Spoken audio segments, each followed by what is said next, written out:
Joining us today is someone who is going to figure out how to revive that mojo that motivated us in the first place. And Benny Pollard is with us. He's a business leader in the salon industry. He's won numerous awards for his work in building successful companies from the ground up. He speaks and talks to small business owners, and he is the author of Small Business for the Rest of Us, One Dude's Journey.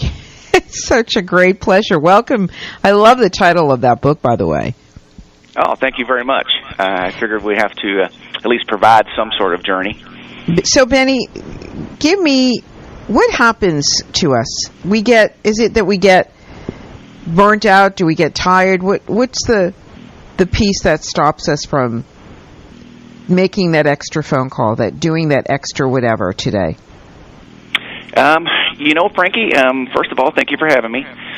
And I think that it's when we get into business or we start a new project, we neglect to realize, what is it really going to take to go from point A to point B? At least that was the case for myself. I started with the hair salon industry, and I said, I'm going to open my own hairdressing salon because I'm a busy stylist and I can go do it. And not realizing the skill set necessary to run a successful business. And then, therefore, the stress showed itself. And then once the stress showed itself, it was like, okay, now what do I can do? I don't know how to do that. I'm not really good at that. I'm going to abdicate that. And then I'm going to go, and as many small business owners do, I'm going to go hide behind my craft. I'm an excellent stylist, so I'm going to hide behind the chair and take care of his customers 24/7, so I don't have to pay attention to these other things that I want to procrastinate on, which is an incredible stress producer.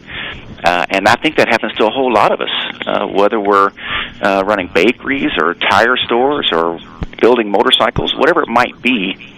Anything that we can get away and hide from, we do. We don't make that phone call. We don't look at the profit and loss statement like we're supposed to. Right. We kind of put bags over our heads. And when do you tell us what got you from that place to the success that you now have? Great question. First, I started my business, and I was in business, if you will, for 7 years before I decided to be in business. And what I mean by that, I was doing all the craft of the business and all the things necessary for the product side of the business before I decided to do business. And once I made that decision, and I call it the enlightening moment, the decision moment, once I made that decision, and small business owners across America, I'm sure, have realized this, that's when things changed. That's when I told the business universe that, okay, I'm going to do this the right way now. And then that started that journey of understanding. And I think there's three really main points that once we get our head around, we can move our businesses and our careers forward. And in the business, primarily I would say leadership, your product, and then finance. Yes. And sometimes we spend too much time on product and we lose the other ones. At least that was my case. Yeah. So you went from just being a stylist with the blinders on to someone who took the leadership role, and tell us what followed after that. Well, it's almost cliche to say this, but it became somewhat of the law of attraction.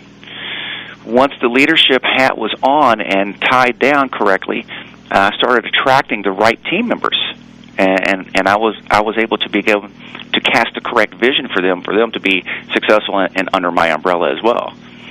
And then when I started to share some of my experiences, we have a company called Cool Beauty Consulting, which is a distribution and consulting firm working with salons throughout the country. That really shored up the understanding. And I'm a firm believer that when you share and you teach things, share your experiences, you become better anyway, just as a matter of fact. And I think that has helped a substantial amount as well. But again, I go back to the actual making the decision itself. I'm going to go do this way because it's not working this way. I hear some folks say, I was sick and tired of being sick and tired. And then thus we make the decision.